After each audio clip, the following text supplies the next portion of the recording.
undependable, no character, no integrity. I was living in my drug dealer's home where I would compromise.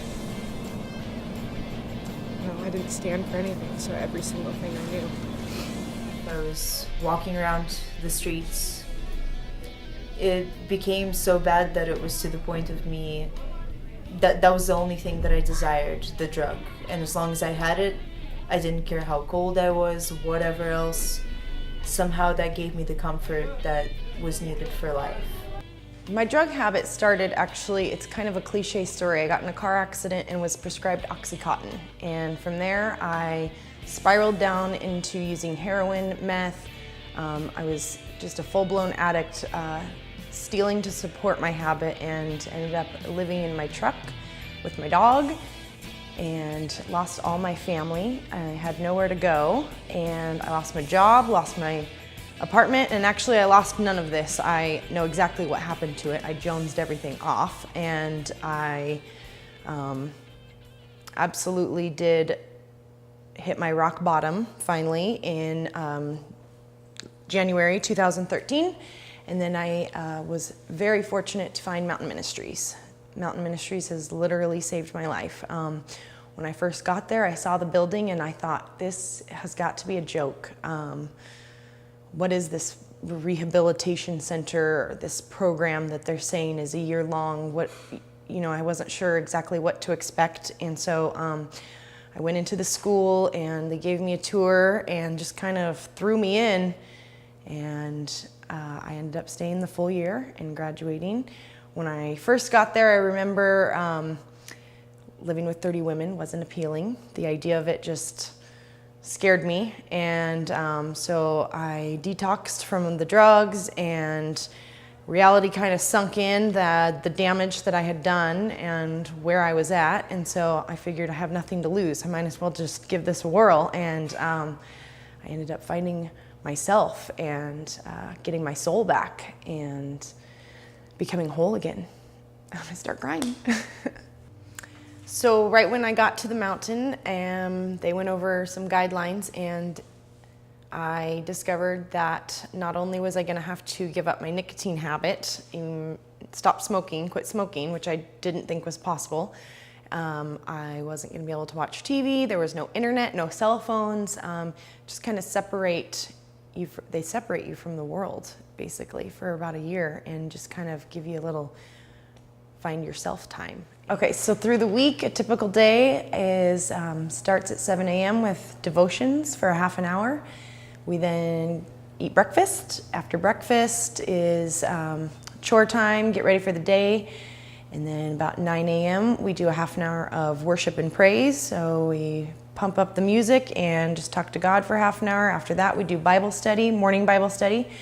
And then from about 11 to 4 every day is work crew hours. So we'll do community service throughout the community. If we're needed, people will call. We're happy to come and be of service. And if not, then we'll work on this lovely school that obviously needs a lot of work and has lots of projects to keep everybody busy.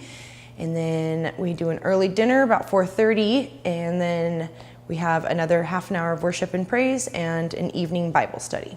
So 2 worships, 2 Bible studies, 3 full meals a day, and all the food that is provided for those 3 meals is completely donated. So there really is no other place like Mountain Ministries. Not only is there no cost and no insurance required to get here, once you're here and there's no cell phone, no internet, no TV distractions, you're kind of forced through the year to find yourself and figure out who you are.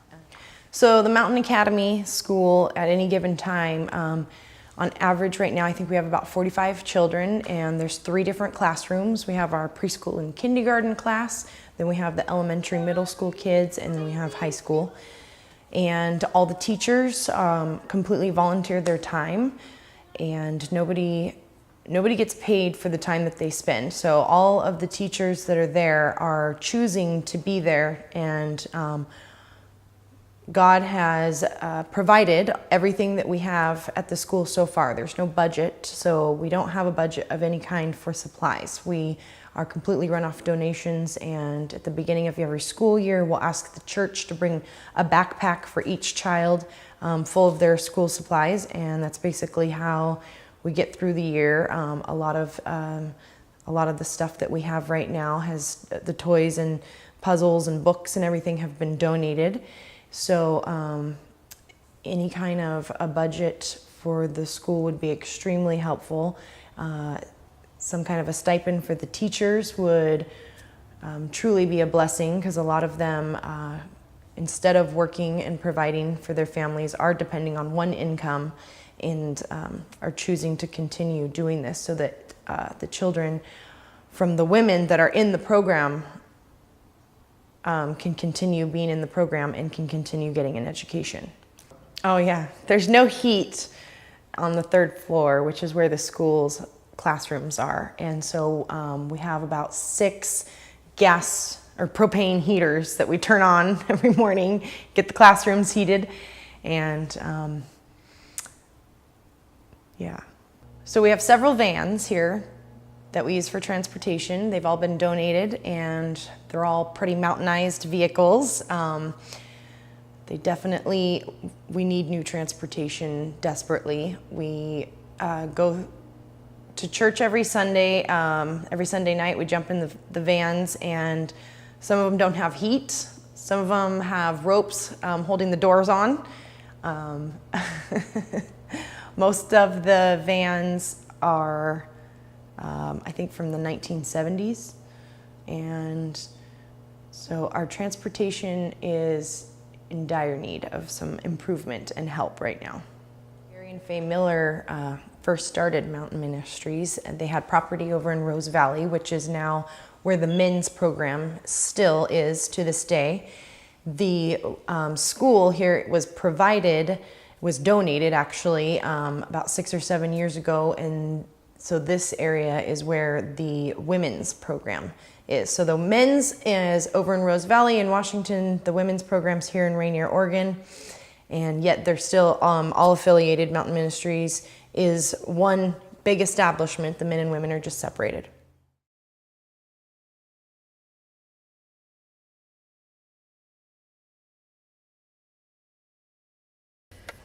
Well, hello, I'm Tad, and this is my wife Connie. We are the directors of Mountain Ministries Women of Faith. Mountain Ministries Women of Faith started in 2008 up in Rose Valley in Kelso at Gary and Faye Miller's house. That's where I went to Mountain Ministries, which was in 2005 that I went into Mountain Ministries. I'd met Connie then, and we were married 6 months after that, and with the vision of starting a women's program, because at that time there was only a men's in Mountain Ministries, and it has grown from there. So we have moved over here to this facility in Rainier in 2012, after acquiring the building in 2008 also, I believe it was. So it's been sitting here for 4 years without the program going at it here. It was still up at Gary and Faye. So there again, it's God's timing for everything. And so we were given this facility by the Vancouver Church of Truth outright. They had came up and toured the men's mountain at one point in time, and they had owned this facility. They had bought it, and they were trying to make some sort of ministry out of it. And then at that time that they had finally toured the mountain, they'd heard about us. The pastor, well, his quote was, "Now I know why God had given us that facility," and they ended up giving it to us outright for this ministry. One of the biggest things that I believe God shows us when we well, he showed me when I came to Mountain Ministries that He is our provider. It doesn't come by our works. So He has paid every single bill. He has brought every single bit of provision I can't tell you how many times that I have seen, let's say, $2,100 worth of bills for the month, and here, 21 or $2,075 in small checks that would add up to that would come in the mail, and that would be just enough gas to go in and pay him. Not hardly anything left over, but paid every single bill. And he has been faithful to do that, and I have seen it time and time, and well, since I started at Mountain Ministries, which was in 2005.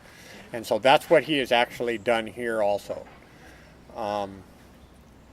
As there's a need, we pray, and he either brings it or he doesn't. And every need that he does bring seems to be right on time. And so that's how we pretty much function or operate. He has blessed me with being able to work so I could feel some sort of worth or anything to, like whether we are going to the lake or we need fuel or we need to get there. There's some scrap out there that I can collect up a bunch of scrap, and then maybe we got the gas and the money and the funds to pay for the lunch and the gas and our trip up there. That is how we have functioned from day one. And I don't have anybody that's, I would say, a major contributor. We have a lot of small contributors. We never know where the money is coming from just to pay the day-to-day bills. It comes from different places every single month, but they get paid. And so that's a huge faith builder for the people that come here. It's the faith-based program. A lot of people, judges, have asked me in town, I said, I can't understand how Mountain Ministries works. How does it work? And I said, well, we just rely upon God. And so when God's not here, we're going to know really quick, because there isn't a big bank account. There is no money. There is nothing in reserve to pay for anything. It goes on a month-to-month basis. If I had all the funding that, or a continual source of funding, I have had thoughts of it and visions of it. It's kind of twofold. I'm going to really share my heart on that. Sometimes I think when we have too much or an abundance, we don't need God. And so in our lack, or I guess my impression of what lack is, I hit my knees a lot more. And God's really pleased with that. So there's a blessing that comes with not having too much in abundance. But if God was to begin to pour in more funding, I would expand this place as much as I could, and then my focus would be to start another one of these someplace else, because my focus is souls and people. Granted, I would love to have vans that run constantly without maintenance, bills to buy the equipment for all the work that goes on around here, all the lawn maintenance, the flowers, the plants, the general maintenance, the painting. I mean, it's a huge place. There's a lot of square footage. And, one by one, God's been sending them. But with extra funding, the focus would be on people and souls, and making our resources to be more available for more people. That's where I'd be with that. I really wanted to bring to light Gary and Faye Miller and the vision that they had when they started Mountain Ministries, when it was just a men's program, where I was touched for the first time in 2005. Gary and Faye have always had a dream, or have had vision from the Lord to take care of people, and they've been doing that for just taking care of people for almost 40 years. They've had people live with them for nothing. Just have them come in and try to disciple them and teach them about the Lord on a small scale in their house first, and then in the year, I think it was in 2000, they started the Men's Mountain Ministries in Rose Valley. There was, I think, 8 people there right at first, and when I went in 2005, there was only 12. And so I wasn't real sure what I was getting into when I finally came there. I'm walking through their house. These people don't even have locks on their doors. I'm thinking, what do they want from me? And come to find out, all they wanted was for me to serve Jesus and to change my life. That was their only desire that they have for anybody and any of these people. And so, out of that anointing that the Lord has placed upon Gary, it's carried on through me and Kelly, who is now in charge of the Men's Mountain, and through Connie and I that is here. That is our desire. Our desire is that everybody that comes to Mountain Ministries hears the voice of the Lord. That's it. And that they follow him with their whole heart. That lives are changed, and hopefully we're making a place, and we are right now, where they can do that. And that's our entire vision. That's all it is. Really, buildings, cars, property, things of that sort, it's all going to burn. And the only thing we're going to take with us when we leave this planet is the souls that we've touched. And so that'll always be my prayer here. And my prayer also is when it becomes something other than souls, Lord, shut it down. That's my heart.